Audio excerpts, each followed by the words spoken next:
This is the Samsung Galaxy S23 Ultra, a flagship phone, top of the line, that Samsung released 3 years ago.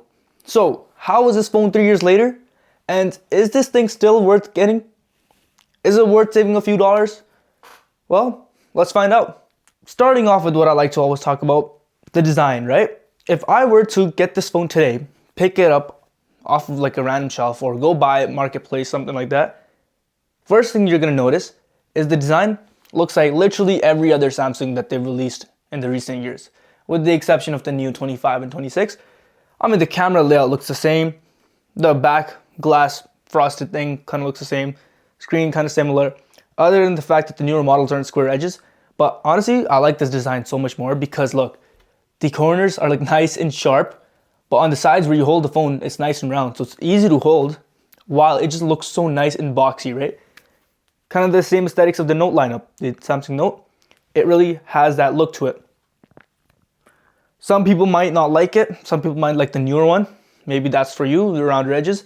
But yeah, this is what I like. I think this is probably one of the best Samsung designed phones out there, alongside the 22 Ultra and 24. But yeah, come to the front of the phone. You have this nice, big, beautiful screen right here. This is a 144p screen. So unlike your typical 1080p screen, you have 144p, 2K screen, and you have 120 Hz LTPO display. So this can go all the way down to a lower refresh rate. So what that means is, phone is like hella fluid, right? Like if you get a new mid-range phone, it's gonna have 60 Hz. It's not gonna feel anywhere near as good as this thing. And this thing, keep in mind, is 3 years old with all these specs. And you might be like, okay, well, how's it outdoors, right? Same thing, 1715 nits of brightness. This thing kills in the outdoors. Like in the sun, dude, it works beautiful. I've been using this thing for a long time.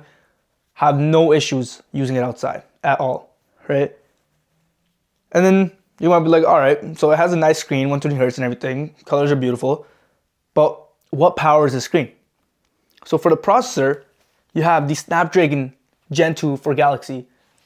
So I believe this was the first time Snapdragon and Samsung officially did a special processor together. So this means this processor has insanely fast high clock speeds, right? Performance-wise, I've noticed no difference. All the games run really good. Like I'm able to dual screen games like Pokemon Go, right? My switching my apps, Spotify, Pokemon Go, Instagram, camera, WhatsApp, everything is just so smooth and so snappy, right? So in that department, even though it's 3 years old, there's zero issues. And then paired with the storage you get, so this is the 256 gigabyte model, which you can also upgrade to the 500 gigabyte and then 1 terabyte. And the thing with the 500 gigabyte and 1 terabyte is that you get more RAM. So that means with the more RAM, this is 8 gigabytes. With more RAM, you get 12 gigabytes of RAM, and that just means you can just open a lot of apps in the background at the same time without any of the apps closing or pausing, right? So that's the benefit of that. Okay, now that I said that, you might be thinking, all right, phone's pretty much good at everything. So what are the downsides? I think this kind of brings me to the point that, yes, it has a really powerful CPU, really nice screen, but to power all that, you need a beefy battery, right? And when the time the phone was released 3 years ago, the 5,000 milliamp hour battery that Samsung put in here was amazing, right? It was good for high brightness use, for long day use, for everything. But 3 years later, this phone has degraded a bit, right? The battery health is going to be lower. And I do find like the battery is still pretty solid, but sometimes I'm not able to fully make it throughout the day. Like let's say I have a heavy day at work. I might come back home with like 20% battery, right?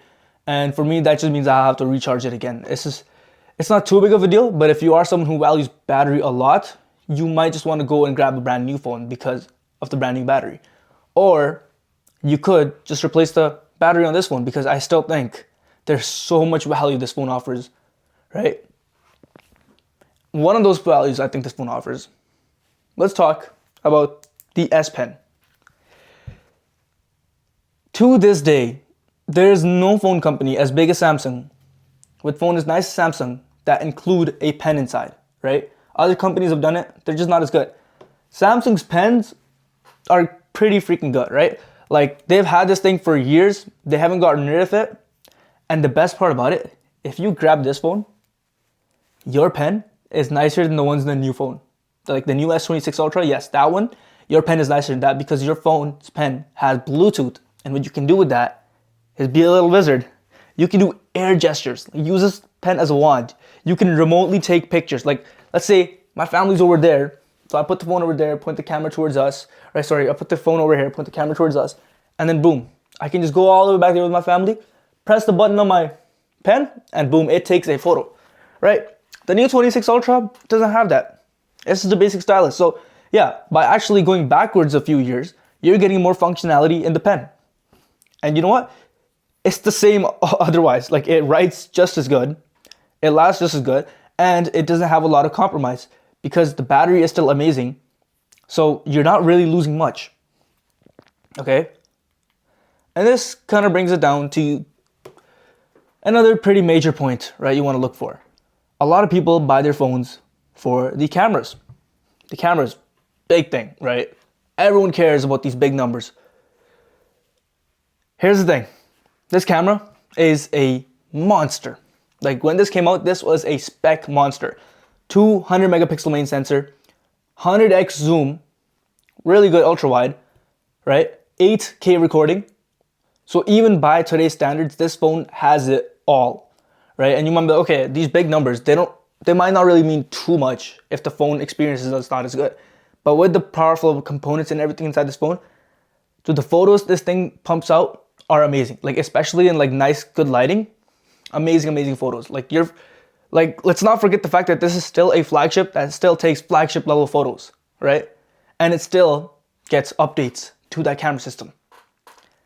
Speaking of updates, right, let me go on to my next point. The most important factor you want to look out for when you're buying an older phone is the software support. This phone has been promised 4 years of software support, right? That means this phone will go up to Android 17. So a year and a half to almost 2 years of software support left on this thing, right?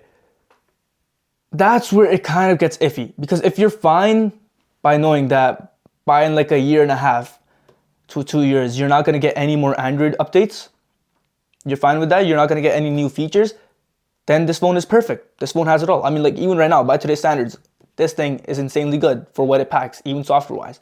You got all the AI features, you got all the Galaxy AI, the Magic Eraser, the Photo Eraser, right? Everything, you have that. But you are going to start losing out in like a year or two. But the thing is, security-wise, it's still good. You're still getting up to 2028 of security updates. So security-wise, you're kind of chilling. Your phone is kind of good for a long time, right? 7 years of security updates. So I think that's more than 2028, right? So that's where, like, I'd say the only caveat is with this phone. Yes, everything else is amazing. Battery is decent, but yeah, software update, it kind of just depends. What do you value more, right? So to wrap this thing up, right? Would I go out of my way and tell you to buy this phone? The answer is absolutely. 100%. Like, dude, without hesitation. I've had this thing for a long time, and even to this day, 2026, I've reviewed a bunch of new Samsung phones, right? The latest and greatest, Z Fold, everything. And this is still one of my favorite phones to use. With beautiful screen, amazing battery. Not really amazing, but if you push it, right?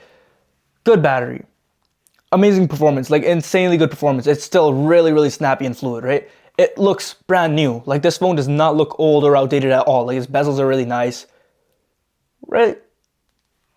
Why would you not get this? Why would you not save thousands of dollars? Like, go buy the brand new phone, 1,800 Canadian dollars. Or you can buy this secondhand or something, marketplace, $500. And you're getting 95% of the phone that you're getting on the S23 Ultra. So yeah, if you're trying to save some money, but trying to stay on the flagship level, dude, get this phone right here. So yeah, these are my final thoughts on the S23 Ultra, and I will catch you guys in the next one. Peace. Hey guys.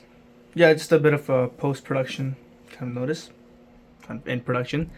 Yeah, if you guys like the video, please consider subscribing and consider liking the video. It helps a ton. Seriously, it helps a ton. And I would really benefit if you guys maybe left a comment, an opinion of what you guys think, or maybe if you guys are still rocking it. I'd love to see those, right? Let's start a discussion. Let's start something. So yeah, leave a comment, like, and sub if you want, and I will catch you guys in the next one.